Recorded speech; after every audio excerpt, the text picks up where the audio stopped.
So welcome back everyone to this video series. I'm going through The Psychology of Human Misjudgment by Charlie Munger from this book. Poor Charlie's Almanack, you can see it.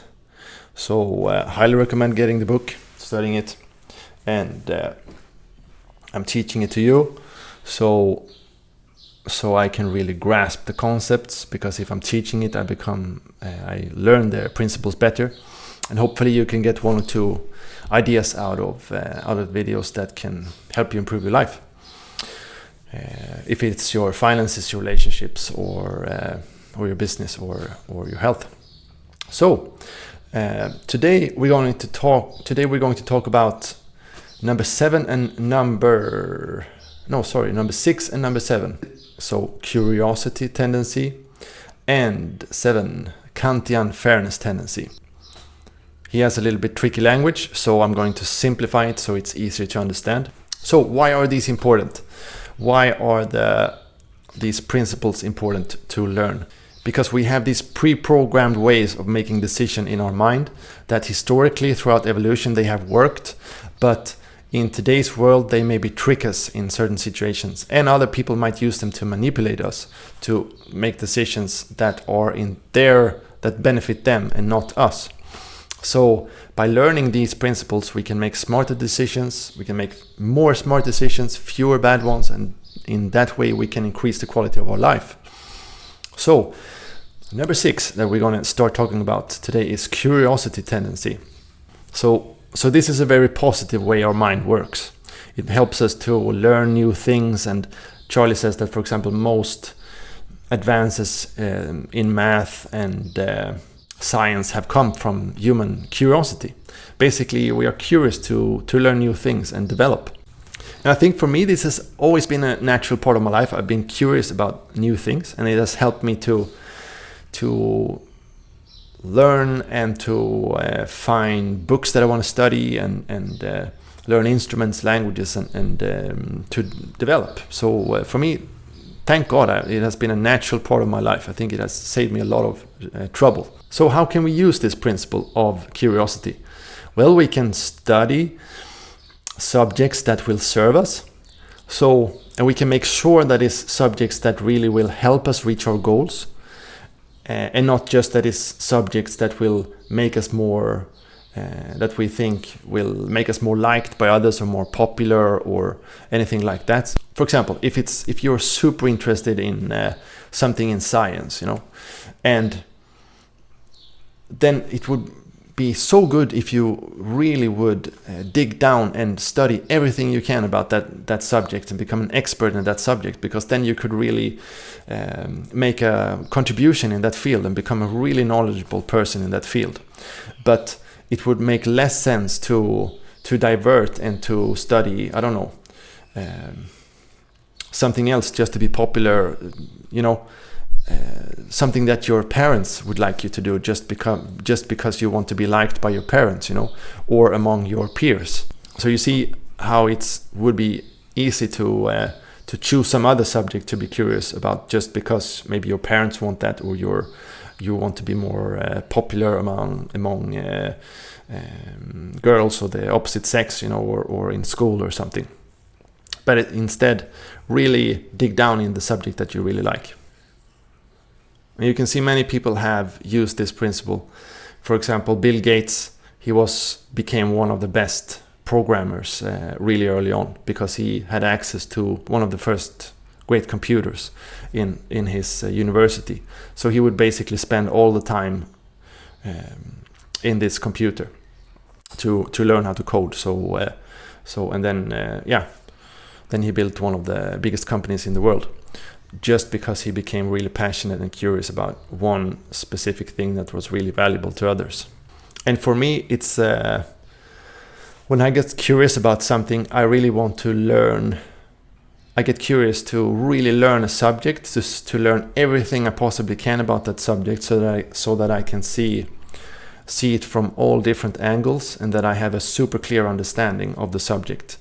And then it will be much easier, for example, to teach that subject, or to make smarter decisions regarding that subject and really to be able to contribute. And for me, that has helped a lot. For example, in music, I when I wanted to become even better as a music producer, I made sure to study the best music producers and songs that they have produced and study their way of thinking, and so to then study kind of one family or one family tree of mentorship of who had mentored each other, and study all of those people in order to better understand their way of thinking, in order to use that myself and to help others to produce music.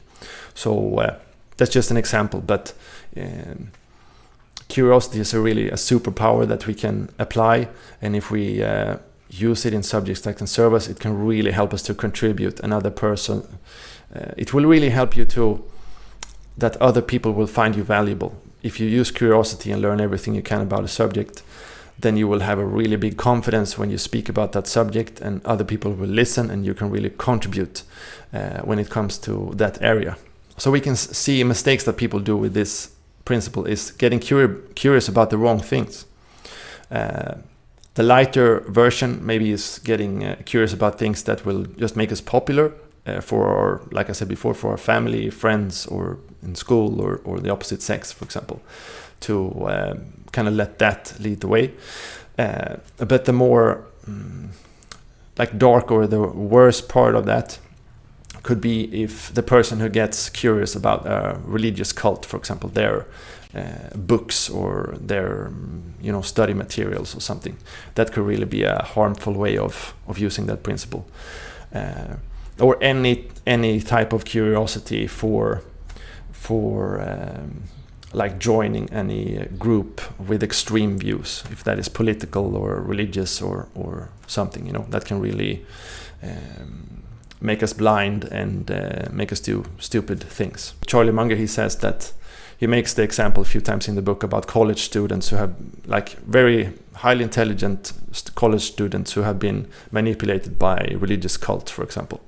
So and they use these different principles in order to get a tighter grip around people and make them blind and brainwash them.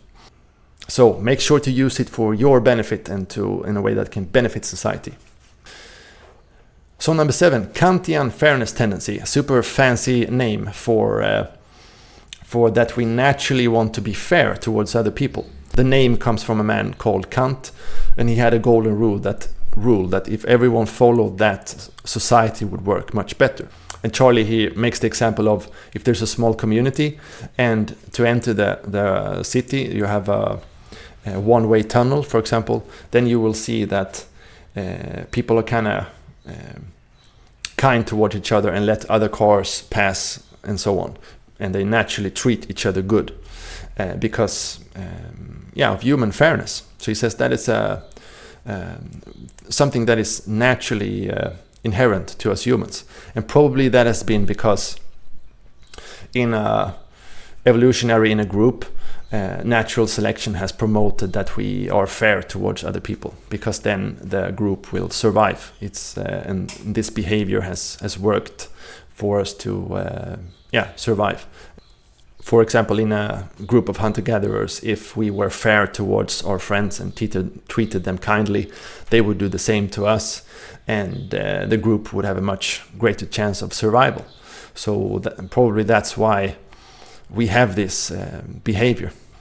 And Charlie also writes that if we expect this behavior in one situation but we don't get it, for example, if we are in a line in the supermarket, if someone crosses the line, tries to cross go in front of the other people, you will see either you or the others will be super angry at this person. You will see people yelling and shouting at this person. Oh, what are you doing? You cannot just pass everyone else.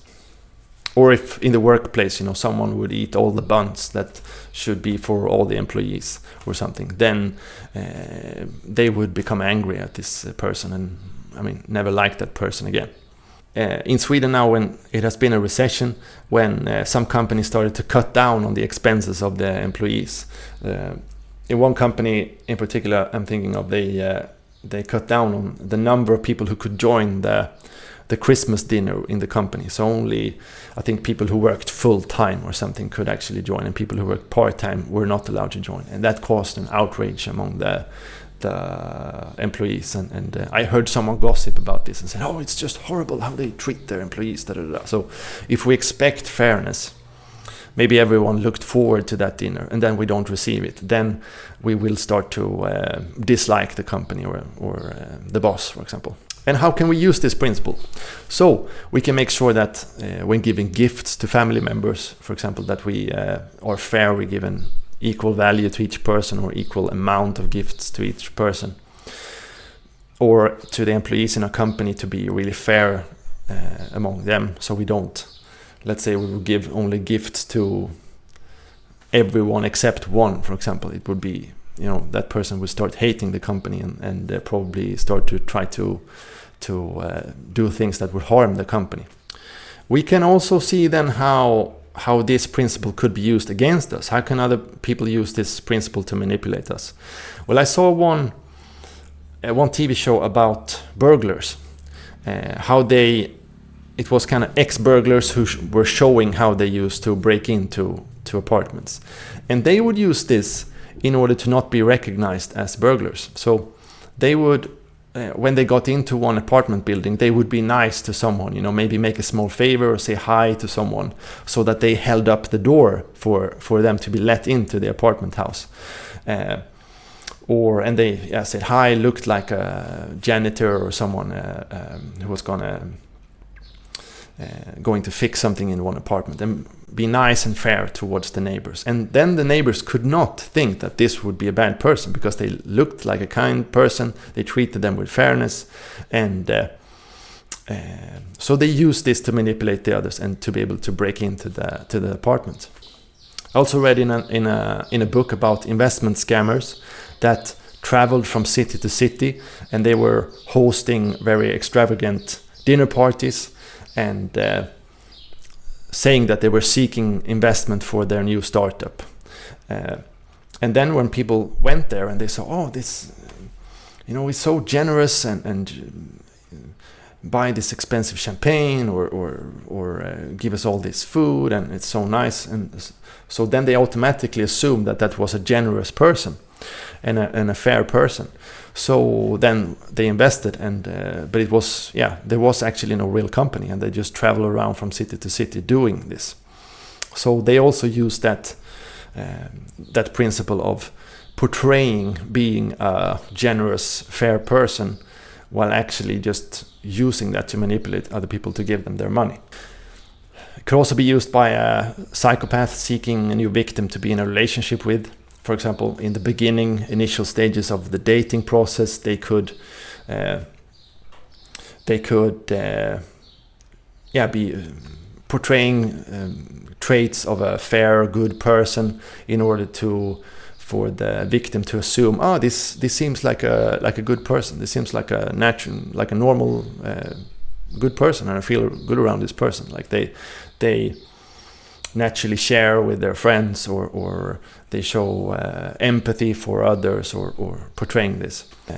And then the psychopath might make the victim to cut relationships, to not spend time with family or friends, to make as we talked in a previous video, to make a big sacrifice in order to be in this relationship, which makes them more committed to staying in the relationship, even though they start to feel that it's weird, or that it's really wrong if they start to have rage outbursts or being violent and so on.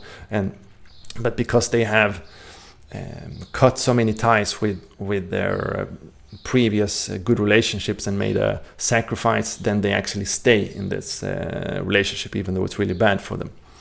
So, and because of the commitment tendency to stick with things.